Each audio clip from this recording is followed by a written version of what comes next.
everyone, and welcome to Neighborhood Journal. I'm Tati Amara. We begin our show in Greenwich, where the people of Byram made sure that one of their own will never be forgotten. For whatever reason, the diamond behind the old Byram school is never officially given a name. Here we go, Colin. So for as long as anyone can remember, it was simply called Byram Field. 2 down! The name made sense. After all, the field is located in the Byram section of Greenwich, so it stuck, and no one gave it a second thought, until last spring, when the people of Byram found one very good reason to finally name their field. A lifelong resident of Byram, Salvatore Strazza spent 30 years of his life devoted to youth baseball in Greenwich. In that time, he touched the lives of countless players, parents, and members of the community.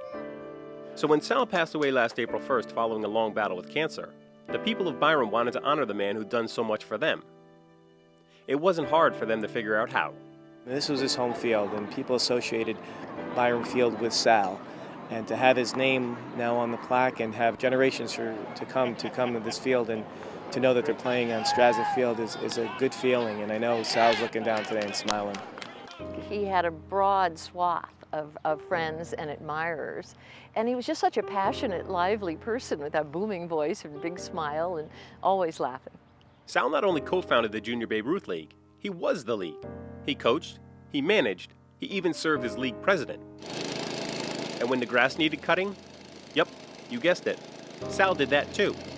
He had to actually pretty much beg to be allowed to cut the infield grass by himself in case it rained and the town couldn't make it to cut it. You know, sometimes it would rain for days and this isn't what they would cut, so he did a lot for that. That shed out there is full of equipment to keep this field going, and him and George Zaccanini did a lot for that. Sal was always at this field. I mean, whether it's coaching kids or, you know, the few times that he wasn't in the playoffs, if he wasn't in the playoffs, he was here lining the field, cutting the grass, getting it ready for the teams that were in the playoffs. That's just the type of guy Sal was. The field you see here today is a far cry from what Sal found 30 years ago. Back then there was no electronic scoreboard, the backstop and dugout were falling apart, there weren't even bleachers for the fans. In fact, before Sal, Greenwich didn't even have organized summer baseball leagues. Bases loaded, nobody out. As a tribute to his longtime friend, Fred Camillo donned the umpire's mask to call balls and strikes one last time. Try, 3-1. Rivals between the lines, away from the action the pair were close friends, and Camillo can still remember what the field looked like before Sal took over. Okay. It was not like it is now, and it was tired. A lot of the fields in Greenwich were. You know, he was one of the main forces keeping this league going. And had a few bumps in the road, and you know, the field, the league, the sport of baseball, Sal helped keep alive. It's my pleasure today to proclaim Saturday, June 23rd as Salvatore J. Strazza Memorial Field Day. Invited to address the crowd was Greenwich First Selectman Peter Tessie, who earlier this year put pen to paper and signed off on the motion officially declaring the field's new name, Salvatore Strazza Memorial Field. Let's see the sign. When Representative Camillo and Mike Pacino and all the others spoke to us, we said absolutely. We read through the testimonials and we said this is such a fitting tribute to a man who did so much for young people. This was a very, very emotional day.